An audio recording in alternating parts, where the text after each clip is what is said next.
동맹국이라는 말은 핵심 기술 앞에서 얼마나 유효할까요? 미국의 수출통제법 ITAR이라고 부르는 그 체계는 단순히 무기의 완제품을 통제하는 게 아닙니다. 그 안에 들어가는 핵심 부품, 설계도, 제조 공정까지 하나하나 허가를 받아야 해요. 동맹국이라고 해서 예외가 되는 건 아닙니다. 한국이 이걸 뼈저리게 실감한 건 2015년이었어요. KF-21, 당시엔 KF-X라고 불렸던 한국형 전투기 개발 사업에서 한국은 미국 측에 핵심 기술 이전을 요청했습니다. 그중엔 A24 레이더 관련 기술도 있었거든요. 결과는 거부였습니다. 25개 기술 항목 중에서 4개가 이전 불가 판정을 받았어요. 이건 음모론이 아니에요. 디펜스 뉴스 같은 국제 방산 전문 매체가 그 당시 공개적으로 보도한 사안입니다. 근데 여기서 한 가지 장면을 상상해보면 좋겠어요.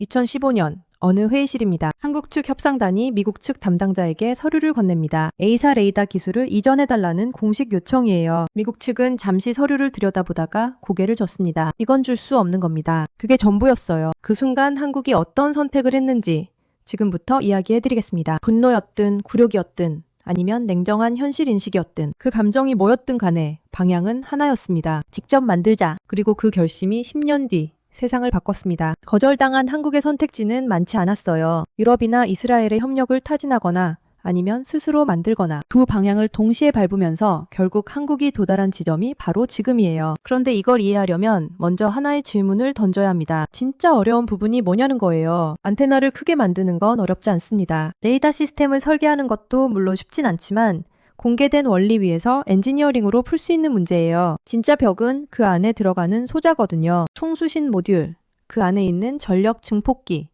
거기서 신호를 쏘고 받는 칩 하나하나가 핵심입니다. 바로 그게 미국이 절대 안 넘겨준 것들이에요. 비유를 하나 들어볼게요. 스피커를 생각해보세요. 스피커 박스는 어떻게든 만들 수 있어요. 외형 설계도 할 수 있고 배선도 할 수 있습니다. 근데 소리를 실제로 만들어내는 앰프 칩, 그 안에서 전류를 증폭시키는 반도체 소자가 없으면 아무 소용이 없거든요. A4 레이더가 딱 그 구조예요. 겉은 만들 수 있어도 안이 없으면 그냥 빈 껍데기입니다. 미국은 그 껍데기 안을 절대 보여주지 않았어요. 그리고 한국은 그 안을 스스로 채웠습니다. 그게 바로 질화갈륨 이야기예요.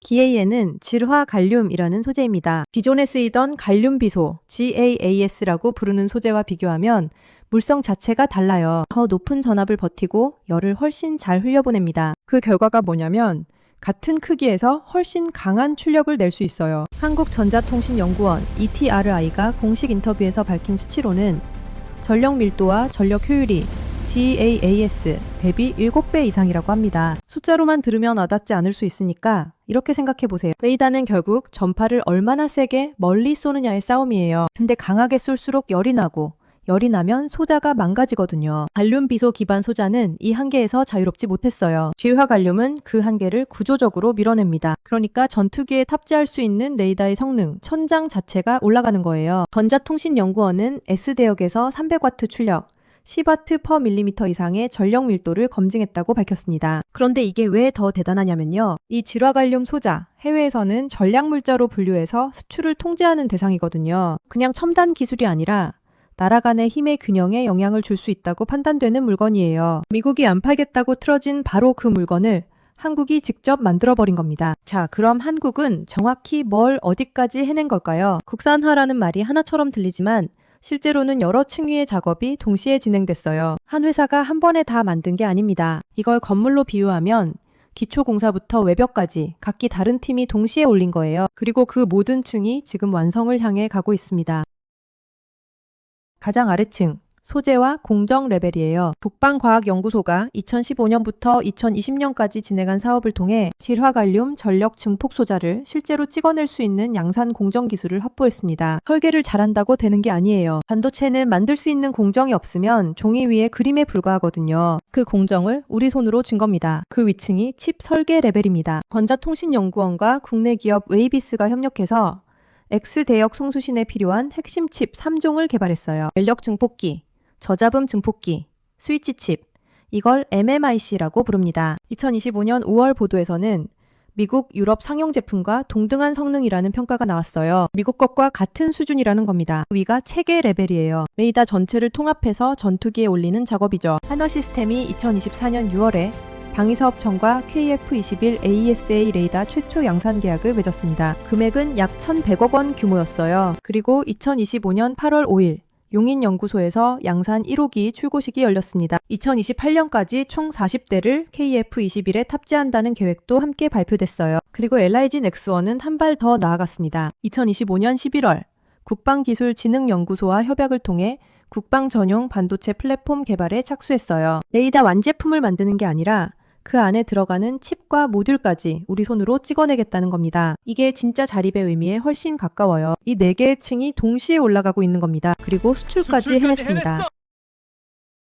2024년 5월 하나시스템이 이탈리아 방산기업 레오나르도와 계약을 맺었어요. 경공격기용 A사 레이더 안테나를 공급하는 계약입니다. 이전까지 한국 방산 수출은 완제품 위주였거든요. 탱크, 자주포, 경공격기처럼 눈에 보이는 무기 시스템을 파는 거였어요. 근데 그 안에 들어가는 핵심 부품은 늘 외국에서 사왔습니다. 반대로 됐어요. 유럽의 방산 기업이 한국에서 핵심 부품을 사가는 겁니다. 이탈리아에서도 손꼽히는 방산 기업이에요. 그 회사가 한국 기업한테 레이더 안테나를 주문했다는 건 그냥 수출 실적 하나가 늘어난 게 아닙니다. 공급망의 위상이 뒤집힌 거예요. 다만 여기서 한 가지는 짚고 넘어가야 해요. 인터넷에서 유통되는 일부 콘텐츠들을 보면 세계 3번째, 미 국방부가 경악, 레이시온이 세계 2위 평가 같은 표현들이 등장합니다. 근데 이 표현들은 공식 보도자료나 국제방산 전문 매체에서 확인되지 않아요. 진짜 성과가 충분히 있는데 확인되지 않은 수치로 포장하면 오히려 역효과가 납니다. 지어낸 숫자가 섞이는 순간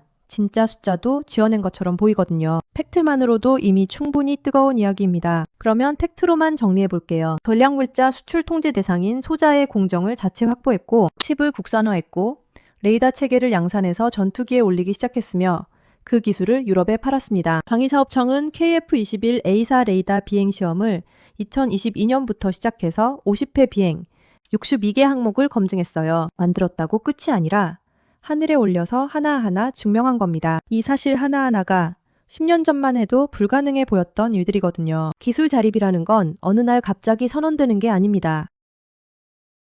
2015년 실험실에서 소자를 들여다보던 연구자들부터 2025년 8월 용인연구소에서 양산 1호기가 출고되기까지 꼬박 10년이에요. 그 10년 동안 수백 번의 설계 수정이 있었을 거고 잘 된다 무너지는 경험이 반복됐을 겁니다. 해외 논문을 밤새 뒤지면서 힌트를 찾는 밤도 있었을 거고 예산 문제로 흔들리는 순간도 있었을 거예요. 그 과정이 뉴스에 나오지 않아서 우리가 모를 뿐입니다. 그 10년의 끝에 나온 게 양산 1호기 출고식 하나였어요. 행사는 하루였습니다. 근데 그 하루 뒤에 쌓인 시간은 10년이었거든요. 일본이 자국산 전투기 F2를 개발할 때 미국은 핵심 기술 공유 대신 공동개발이라는 형태를 요구했습니다. 사실상 미국 주도로 만들어졌고 일본은 생산에 참여했지만 기술 주도권은 넘겨받지 못했어요. 한국이 2015년에 경험한 것과 결이 다르지 않은 이야기예요. 그런데 한국은 거기서 다른 선택을 했습니다. 주도권을 달라고 요청하는 대신 주도권을 직접 만들기로 한 거예요. 기술 거절은 굴욕이기도 하지만 동시에 하나의 신호입니다. 이 기술이 그만큼 중요하다는 신호거든요. 만약 별로 중요하지 않은 기술이었다면 미국은 그냥 팔았을 거예요. 팔지 않는다는 건